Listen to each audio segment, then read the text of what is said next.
unlaran. Kailangan ng isang damdamin na naiintindihan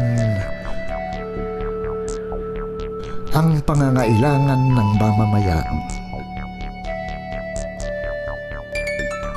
Isang kaibigan na handang tumulong. Isang ina na bukas ang puso para sa lahat.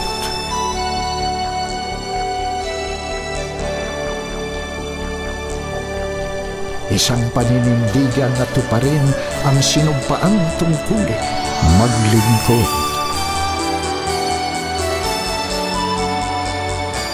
At maging liwanag, katulad ng araw na tanglaw ng sambayanang kaagapay sa kaunlaran.